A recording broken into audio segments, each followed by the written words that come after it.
hurricane.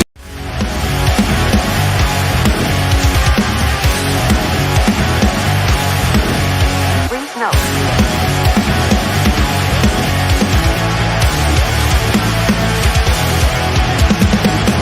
Never gonna stop, never gonna change, never gonna do the things you say. I run my own way to get there. Fools are calling and the eyes seem to care. In the air, no more crowd, just the opposite kind of few clouds. So tell me the storm is coming for the sake of all your lies. Why don't you try to be why? Know that I need you anyway.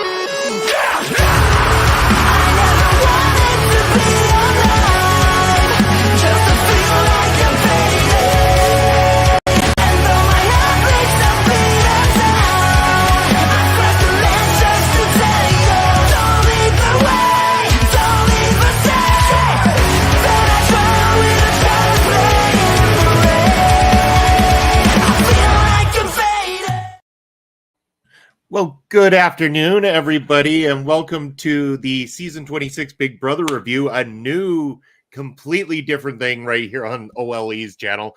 I'm Bobby Munson, and I'm joined by Ella J this afternoon. Ella, how are you doing? I am so good, Bobby. How are you? I'm doing wonderful. So glad that we're able to make this happen because obviously I'm a reality TV show junkie. I found out that you were as well, too, so here we are to talk about the recent season of Big Brother, and I'm glad it's this one. I'm really glad it's this one because this, to me, was one of the best seasons I've seen in a long time. Not that there hasn't been good ones lately, but this was dynamite. I would say best since season 17, probably with Vanessa, Steve, and that whole crew. Personally, I've seen every season except for season 1 because season 1 is kind of like an anomaly, honestly, to the franchise. But yeah, I would say this is probably the best since season 17. Yeah, I can be on board with that too. Like, I've liked some of the other seasons and the winners, of course, but obviously, like, as a whole, like, there's not very often that I watch a season I'm like, this could go many different ways and I'd still be happy with the results kind of thing. And it was like our final two weren't the final two I originally predicted. But then when it was starting to narrow down, I started rooting for that to be the final two. I'm like, come on, ladies, take each other to the final two. I want to see this showdown. Well, the person who lost could have won had she taken Cam, but I'm sure we'll get into that discussion. Yeah, I always like that's always something that I'm like, you know what? I always feel if you're going to go to the final two, take the best because if you're going to win, you need to win big, kind of thing. And yeah, so yeah, I mean, it's debatable. We can talk about that in a moment for sure. But yeah, it was a great season. So many great players, including players that didn't even make Jury House this year. Like, this was a record-breaking season for one portion, especially the first time that somebody who didn't make Jury became America's favorite house guest, and that was Tucker. And I got to admit, we were so on board, my wife and I, with Tucker at the beginning. Like, when he was just so abstract in the world of Big Brother, and I always appreciate and love that. I love those players that they think differently and they really go at it. They don't always sit back, they go at it from a different angle, and I felt Tucker was very much that way.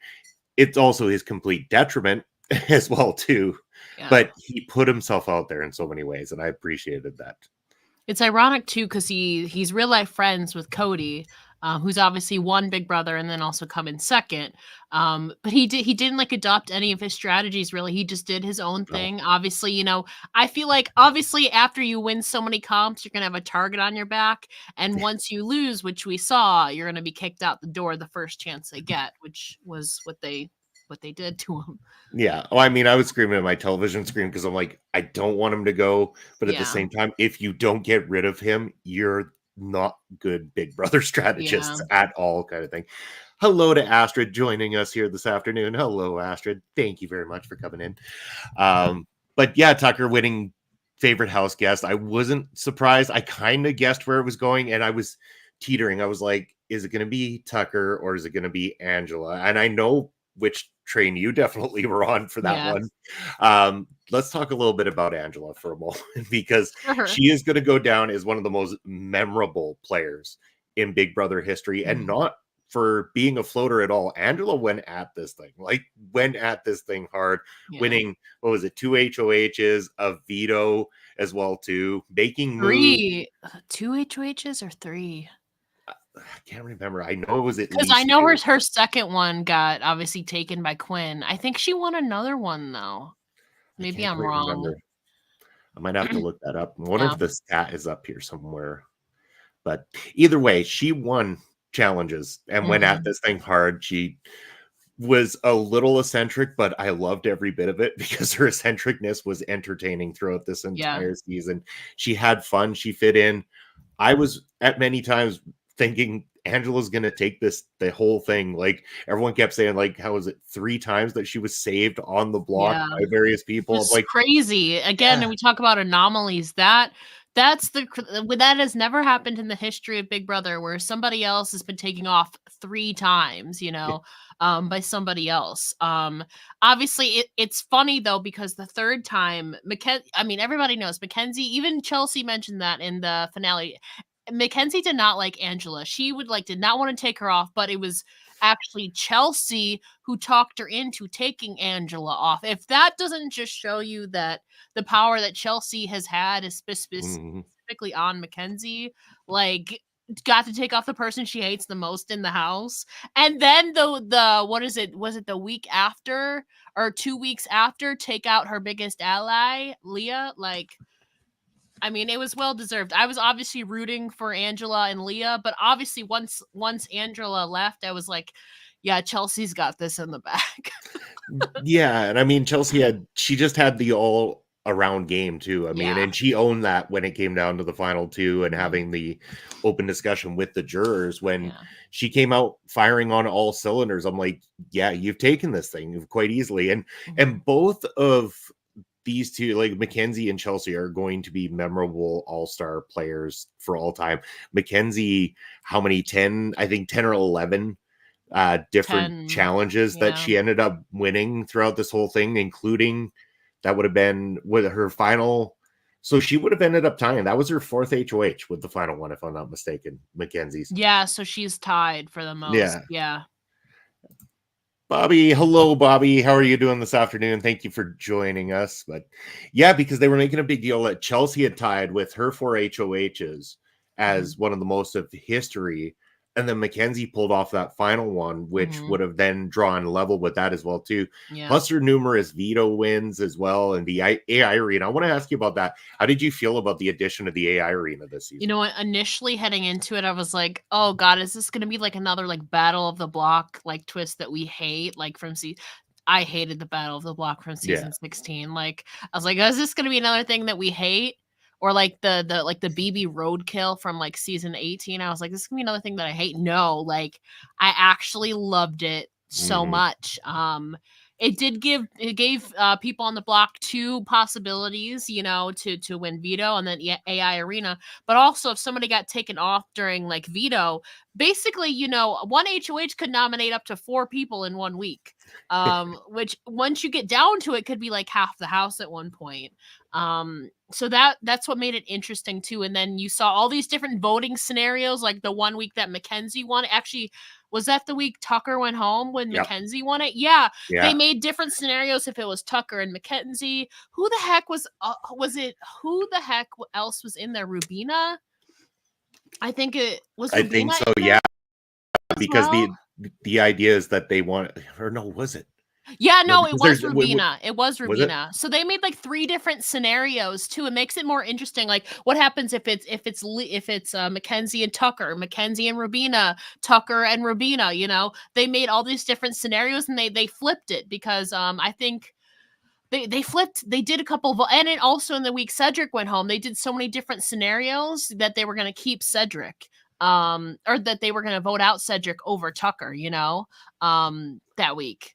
So there were so many different voting scenarios that happened, and that made things spicy because of the AI arena.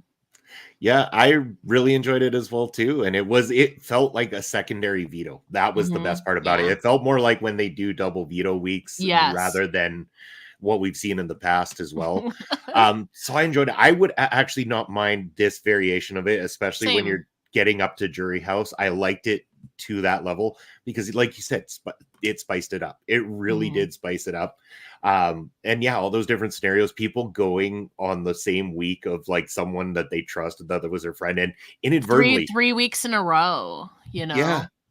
Oh, it was so delightful and so interesting. And then they broke another record this season with the most uses of the power of veto in 11 a season. out of 12 weeks is insane. It really is. It really is. I've never seen anything like it, but it again spiced it up so much, and because also it was back and forth. non-unanimous votes, like especially in the last couple seasons, like we've had so many unanimous votes, especially like leading up to jury. No, this week I think the first unanimous vote we might have had was when Leah was evicted. I think that might have been the first, either Leah or Angela. But again, though, that's when you get down to the final 6 or final 7, to have your first unanimous vote is crazy. Oh, for sure. Yeah, it was wild. So back and forth, and people being labeled as groups, so that they were targeted. Like you had the group T-Core, Rabina, and Chemo, and they were doing just so perfectly well. I wanted Leah to take a shot at Chelsea that week, but she didn't do it. She should have done it. She should have done it. But especially after, I mean, it was essentially Chelsea that got rid of Leah's her closest allies. I mean, Quinn went as a result of Chelsea, and so did Joseph at the same time. Joseph made me chuckle when he tried to compare himself to Dr. Will. That was one of my favorite things. And he was sitting really well, because up until that point, the only 3 house guests that had not been nominated were him, T-Core, and Leah. Everybody else had touched the block. He was coasting. But then he made that comment and got a little bit arrogant, which, you know, he's realized since then, like he could have made it far had he just, you know, kept it cool, kept it chill, I guess you could say. Very much so. Bobby asking, do we have Big Brother Canada as well too? We do, and we might not anymore. That's the question right now, because the company that was backing Big Brother Canada has pulled out of it. So unless they find somebody else to back the show, then Big Brother Canada is done. Netta is on the Traders Canada, though, which I've been watching. Oh, really? Yes. Oh, wow. Okay. I might have to get it. I have not seen it. I only just heard about it. It might be I think that there's only out. been 4 episodes so far, so it wouldn't take long for you to catch up. Gail Kim is also on it. Oh, awesome. So there's some familiar faces there. Yeah, I remember watching Gail Kim on The Amazing Race Canada recently. Although, I can tell you she's done a lot better than she's made it through all of the episodes so far. So she's already done better than Amazing Race Canada. Well, that's good. I mean, we were so rooting for Gail Kim and Giselle Shaw on that Amazing Race Canada first episode. It's like, heartbroken already. But no, we do have it here in Canada. I have actually applied for Big Brother Canada before, never gotten on it. So, interesting. I guess, now what would my hope be? I guess I could apply for Big Brother UK. That would be my only hope, because that's back apparently now too. Yes. But also very different. Like, that's the thing, outside of North America, the way it's played is more popularity contents. Yeah. The only Big Brother UK I've watched is one of the All-Star seasons. And even it wasn't even the whole season, it was just a couple episodes. I haven't branched out and watched like the international versions of Big Brother a lot. I know obviously some players from Canada, but I haven't branched out a lot. Is the one you watched happen to be the one that Frankie Grande was on? Of what? The UK All-Star. No, I think it was the season Trisha Paytas was on, but then she was only there like 11 days. She like self-evicted. Okay. Yeah, because Frankie Grande ended up ago. Frankie Grande. Oh no, it was a celebrity one for the UK. It was a celebrity Big Brother UK, and Frankie Grande was on there. Yeah, not All-Stars. Yeah. So we tuned into it, and it's like, oh my god, it's Frankie. And then it was quite interesting watching Frankie that season. Frankie was very open about not being clothed as often during that season, because in the UK they tend to be a little bit more liberal with their clothing options. So. Basser joining us. Good day to you too, Basser. Thank you for joining in. Going back to season 26 here. So I want to get your thoughts on the, just how it went. Like, let's get your thoughts on the person who you said would have been an easy pick for going to the final 2 had we seen Mackenzie take Cam there. What are your thoughts on Cam riding as far as he did to the final 3, like just an anomaly in so many ways, in my opinion. But I want to get your thoughts. Yeah, I'm shocked that Mackenzie, also a D1 athlete, though, she, rose up and won, record-breaking comps. Cam, on the other hand, I think only won 1 veto the entire season. Yeah, the which is one that kinda got Tucker crazy, out in the end. which is kind of crazy when you think about it.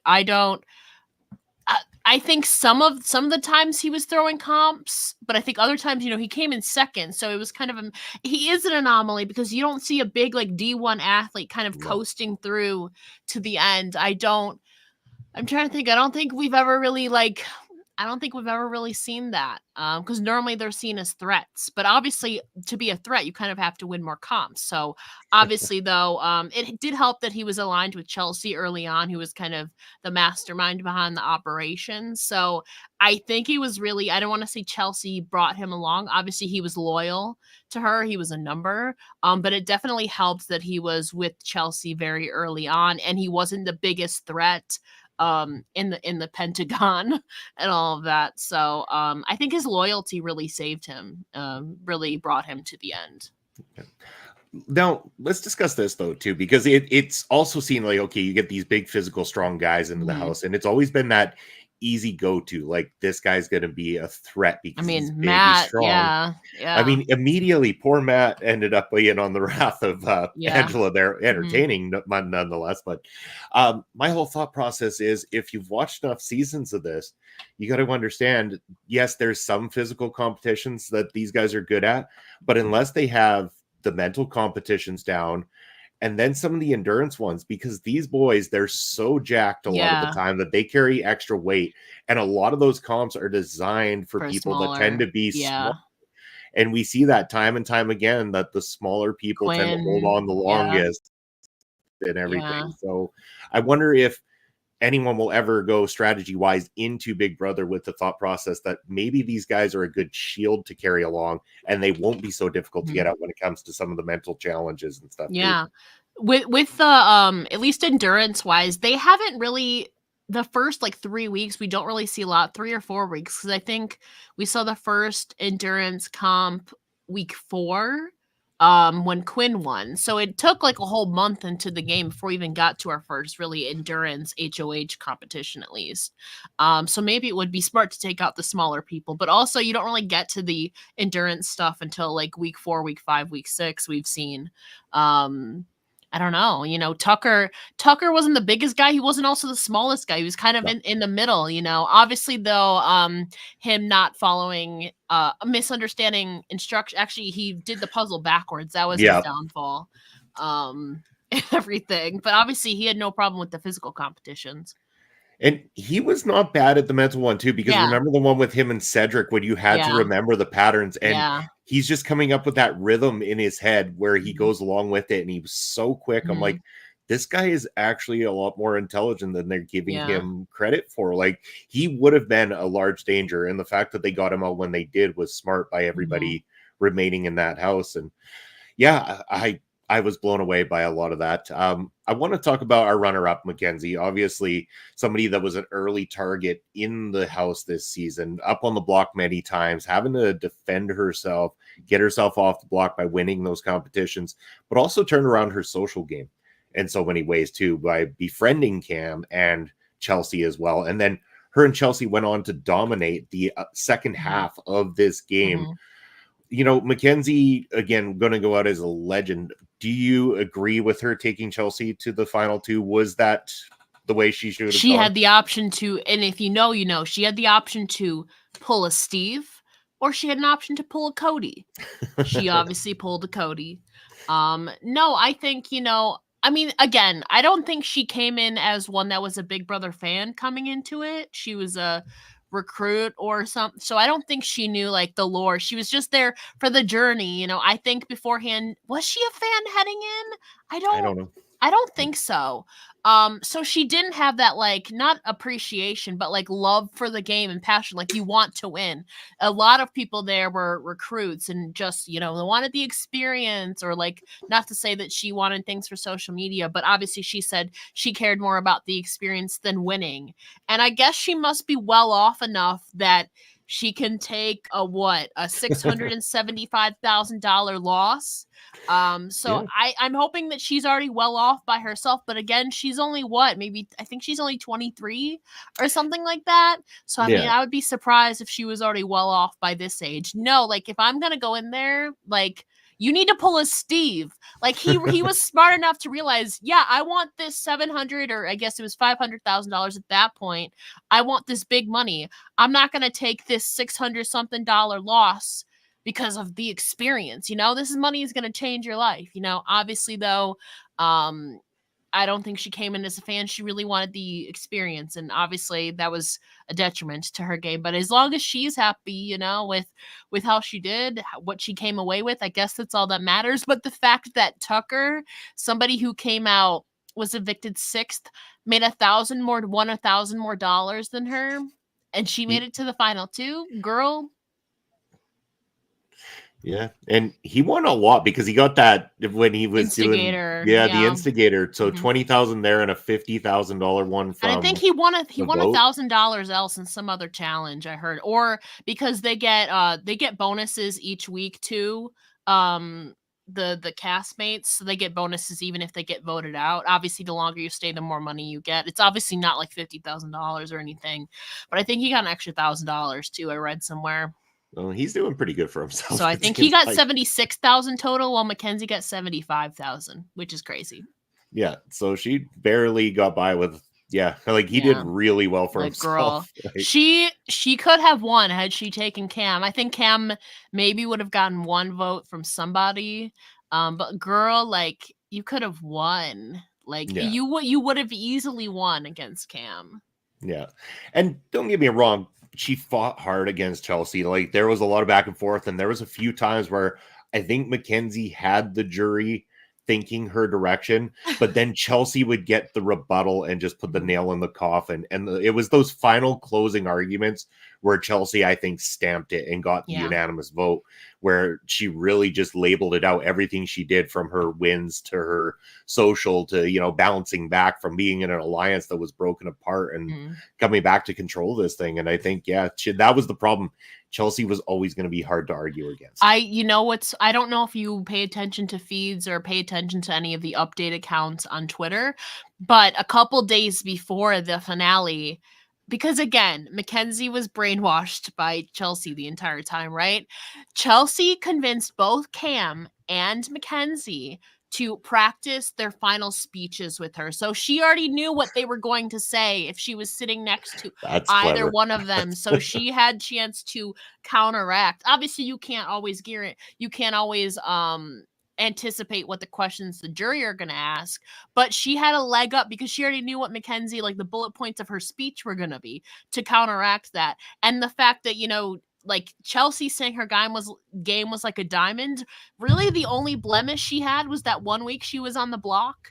The week Brooklyn went home, but even then she was only there by association. It really wasn't even about her because the target was Brooklyn, but she was guilty by association because of the Pentagon. I don't want to get flagged on here but you know what I mean, when the Pentagon disintegrated. We'll leave it at that.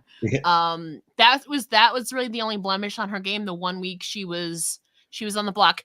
She did tiptoe a little bit because we all know she had a crush on Cam, and she was starting to get a little jealous at points where it was clouding her judgment, but she was able to reel herself back in and get back in the game and not let that personal, jealousy cloud her judgment. So that could have gone really bad, and there could have been, an internal conflict with Cam, Chelsea, and Mackenzie, but obviously, Chelsea eventually kept it cool and got herself back in line. That could have gone really bad. That could have been a detriment to her game, but she kept herself in check, which I can't deny. I might have wanted Leah or Angela to win, but I can't deny Chelsea's gameplay.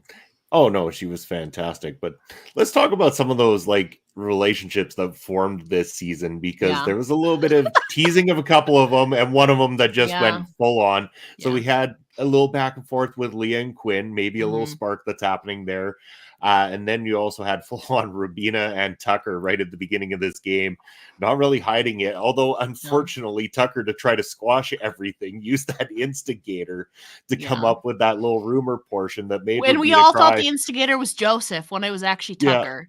Yeah, Oh, and it was like, and it was so heartbreaking to see him. You could see he's like, "Oh, I've effed up here." Yeah, real she bad. she cried to him. I felt so bad. Like, we all thought I was because again, I pay attention to the feeds and the updates. I was like, it's surely got to be Joseph. Like, who else would like call him out? Yeah, it's actually Tucker. I was like, oh my god. Yeah, that was rough for sure. But do you feel that the showmances, especially when it comes to Rubina Tucker, that makes you a bigger target, and that would be a detriment, especially a detriment to them at that point in time, that they were becoming that target, as well as Tucker's racked up wins that were coming in? Oh yeah, I mean, if you go in with a target on your back, two people, that's going to put a target on your back. But as we've seen, if that gets split up, Mackenzie made it to the final 2, Rubina made it to the final 4. Quinn and Leah weren't exactly they weren't really targeted because of a showmance thing. That was kind of a slow burning friendship, which was kind of blurry. But as we've seen, if you're the surviving member of a showmance, you can make it pretty far in the game, especially this season. Mackenzie and Matt got broken up week 1. Mackenzie made it to the final 2. Tucker and Rubina got broken up week 6. Rubina made it to the final 4. So if you're the surviving member, at least as of this season, you seem to make it pretty far. Yeah, it really seems that way. Bobby mentioning, who knows, maybe Mackenzie could win next time in an all-star situation. I'm not saying she couldn't, but she might have to change her game up a bit. If she can think for herself, yes, I think she can go very far. Absolutely. In your opinion, what was Mackenzie's worst move? Was it not taking Cam, or was it getting rid of Leah when she did? It's just the whole second half, she was winning. It was the fact that she let herself be blinded by Chelsea the whole time. I mean, the first one wasn't that big of an impact. But like the first line, she hated Angela. She made that very clear.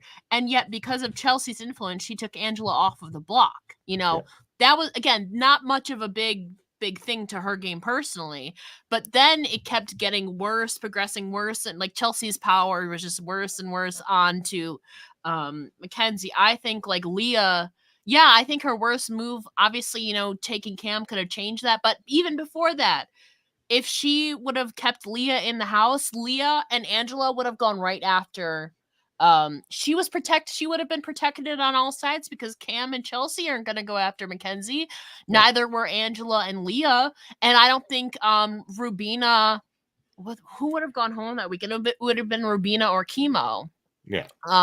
Or no, because Angela was on the block that week. It was Angela and Chemo that week. So either it would have been Angela or Chemo going home. Mackenzie would have been protected on all sides because surely Chemo and Rubina were not going to go after Mackenzie. Neither were Cam and Chelsea, and obviously Leah wouldn't have. She would have been protected on all sides. But, I guess you can't fault her for choosing loyalty, but also it was kind of blind loyalty. You're being puppeteered, Ugh. I was so mad that week. Yeah, no, I think she made the mistake listening to Chelsea. I mean, it's a testament to Chelsea's abilities. And Chelsea rightfully clocked that move when they were talking about that. Mackenzie was like, I made that myself. Chelsea was like, no, you didn't. Yeah. She clocked her. In fact, Chelsea's way of going about it is very similar to Derek when he won as well, too. Was he had that group behind him, but it was anytime somebody mentioned his name, he squashed it immediately. And Chelsea had that same mentality throughout this season. And that's why she's in the victor's seat this season and a great representative of a great season. Like, there's so many times I'll watch a season and there's a few standout players that, if they came back, you'd be like, oh, wow, look at that. Great pick for all-stars here. There's some that come back and I'm like, who? For a minute there. And then when they show the clip, I'm like, oh, okay. Yeah, okay. This season, I don't know. There's a lot of people this season that if they walked back in for another season or out appearance, I'll be like, oh, awesome. I'm so happy to see them here. So yeah, it was just a great mix where I was happy no matter what watching throughout. I'm like, this is fun. It's exciting, but I also like everybody. I don't have a certain side that I'm on. I'm like, there's so many good people in this house. Oh, this I season. definitely had a side, but I also can't deny Chelsea's gameplay because she was good and it was well deserved, even if it was at the expense of my two favorites in the game. It's fine. Oh, it was quite the showdown with Leah and Cam there with the HOH. They're holding the Yeah. Marshmallow or whatever it was pressed with the stick there and I everything. I'm wanted. like, I would have been curious to know what I think Cam would have put it up. Rubina and I think he also probably. Okay. No, I'm thinking the week before. I want to know like who would he put up? Like maybe an Angela and a Chemo because I don't know who he would have put up at that point. Obviously, he wouldn't have putting up Chelsea or Mackenzie. I yeah. want to know who would he have put up that week, the final 8. Yeah, that would have been very interesting to see who he would have gone after, or to see who he would have gone after at any point had he won an HOH, which he didn't do. He almost just gave up too easy in the end there kind of thing. But I'm also thinking to myself, I don't know the back end of how Big Brother works too well. I don't know, do they get a break or is this a straight like no, it's straight 8-10? Oh yeah. my. No, they don't. As So if they have to go to the bathroom, they're going to have to pee themselves. Oh no. I was thinking to myself, I'm like, do I really want it that badly? Like I'm at an age where I don't think I'd be standing up there that long. But I mean, even Angela held in there just about all night long almost the whole 10 hours. Yeah. She was only shy by maybe about 20-25 minutes. Yeah, she made it to the final 3 of that. Andre's disappointed we're doing this while he's at work right now. Oh, Andre. Yeah, you can always watch on replay, Andre. That's the beauty of YouTube. It's going to be there anytime for you, my friend. And then maybe one day you can join us as well too, because I know you're a big fan as well. Everybody's fandom's coming forward. I wish we got reindeer games again. Last year, heading into it, I was like, "What the hell is this?" But then it turned out to be it was so fun. That was such a good little mini series. My gosh. Are they not doing it, or is there been as far as I know, no. But it's possible. It's still possible. But as far as I know, as of now, no. Unless they're preparing for another celebrity one. Yeah, I mean, I still got Survivor, so I'm good. Yeah, we got Survivor. Love is Blind is still wrapping up. There's all the magic of those wonderful shows as well too. But yes, I mean, obviously we really like the season. So now I'm going to ask the big question: if you were to go play Big Brother, how would you approach the game? How would Ella's game be in Big Brother? I mean, I don't want to be like the forefront. I mean, I feel like Chelsea laid out a good blueprint, but also like some of it, at least early on, was tarnished by Quid's big mouth, obviously. But she was shielded by enough people that, she was kind of just planting seeds in people's minds, I don't know, like something similar to Chelsea, you don't want to be at the forefront, but you kind of want to be in the driver's seat. You want to have options, but you also want a close-knit group. Like you want a core group. I think I would go about it as you want a core group of maybe like 3 or 4 people, and then you have side alliances to build off of that, so you're kind of always in control or at least protected no matter what. I wouldn't come out guns blazing like a Tucker, winning like one of the first few like HOHs. I would kind of lay low for the first couple weeks and focus on the social game. But obviously you never know, because these twists, like what AI arena will, like what twists could shake up the game, then you might have to fight for your life, Yeah. So I think for the first couple weeks I would lay low and try and build a core alliance, and then you build off the side alliances, and you don't want to be the biggest threat, so I wouldn't come out guns blazing. But also, like, once you're in that house, though, like, sometimes people's gameplays and strategies go completely out the window because there's that mental note of you're locked in this house, the paranoia goes wild. I feel like I might succumb to that paranoia, though, at some point, because I'm an overthinker in general, and to have that heightened in a game with all these other people, it might tip me over the scales a little bit. Yeah, I mean, it's always easy to sit here on this side of the fence and say, I would do this and I would do that. And so many people have said that going in, and it doesn't quite click. I mean, I've thought about it many times because, I mean, of course, like I said, I've applied to the Canadian one. I've thought about getting in there. I've thought about whose strategies I liked and how I would Mhm. turn that into my own type of thing. But as I've gotten older as well, too, I'm like, I think it would be a different strategy where I might have been able to hang a little better in Mhm. something physical earlier. I don't Yeah. know that I would be able to hang so well in the physical stuff. So if I'm going to win anything, I'd have to more focus on mental challenges. I think would Yeah. be mine. I wouldn't come out guns a blazing either. I think guns a blazing paints that early target, and I know I am not going to be Tucker level winning Yeah. competitions or I don't anything think like I would that. be So, Dr. Will level though either in throwing every single competition, except for when him and Boogie were in trouble in like week whatever of season 7. That was really the only time was when him and Boogie were in trouble. But other than that, like he didn't give a shit. Also, though, you could, if you, I don't know if you watch Survivor, you could also go with Sandra Diaz Twine round and go anybody but me. But I feel like in Big Brother, like you need alliances though. You need to stay loyal to at least one person. I feel like you need at least one ride or die. I feel like. oh, for sure. Melball joining us in the chat. Hello, Melball. Thank you for joining us. Bobby saying his plan would be not to be a showman and work with people that I Yeah. trust. Yeah.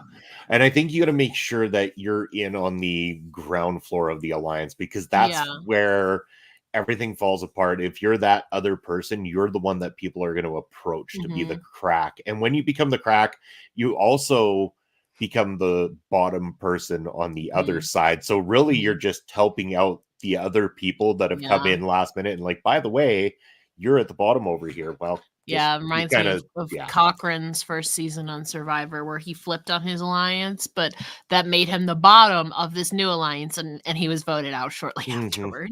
Yeah. That's why I always wonder. I'm like, should you stick with the devil you know, as opposed to making that It flip kind of depends, thing? on the circumstances, But yeah. I mean, it worked out for a while, for a little while, I guess, for Yeah. T-Core and Chemo this season, but Mm, everything kind of went downhill from there, especially once yeah. T-Core was out of the house. Yeah. Chemo and Rabina made it far. They're wonderful people. I would probably love hanging out in a house with people Mhm. like them as well, Yeah. too. But you could see it right there. I was like, they can't be the final two. Like, they're not Mhm. Big Brother winners. They're wonderful people, just not Yeah. Big Brother winners, Yeah, in I my know. opinion. But I mean, that always happens. You're always going to have the select few where I'm like, they seem like wonderful people that I want to go Mhm. and have breakfast with or something like that. But I don't want them to be the Yeah, winner I at feel the like end of the the day. front runners to win this season would have been obviously Chelsea, Mackenzie, and Angela, honestly, Yeah, by the yeah. resumes. And we saw that too with America's Favorite House Guest with Mhm. Angela Tucker being Yeah. two of the ones voted in. And Yeah. who was the Quinn. third? Quinn was the third. Yeah.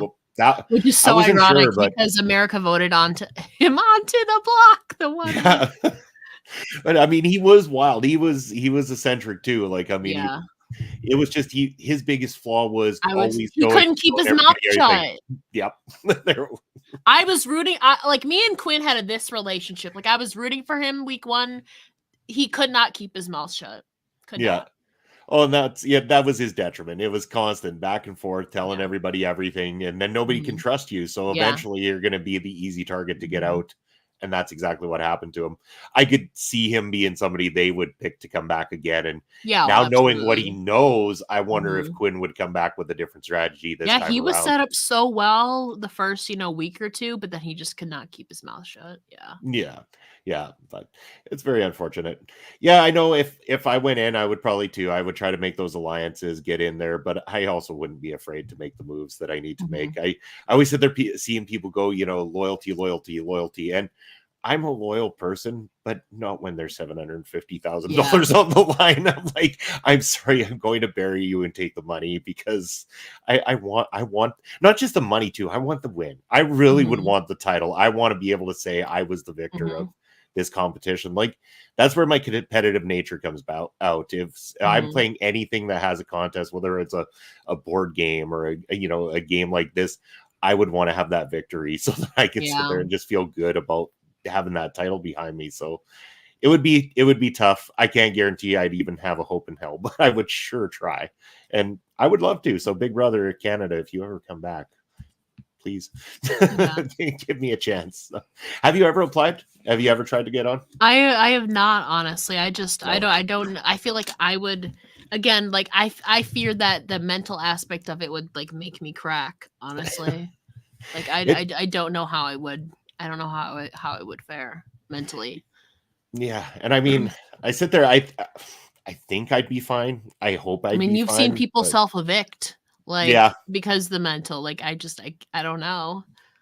yeah, it takes a certain kind of person. So it's like it's easy for me to say, yeah, no problem. I could go in there and do that and The everything. But then paranoia, I feel like, would eat me alive.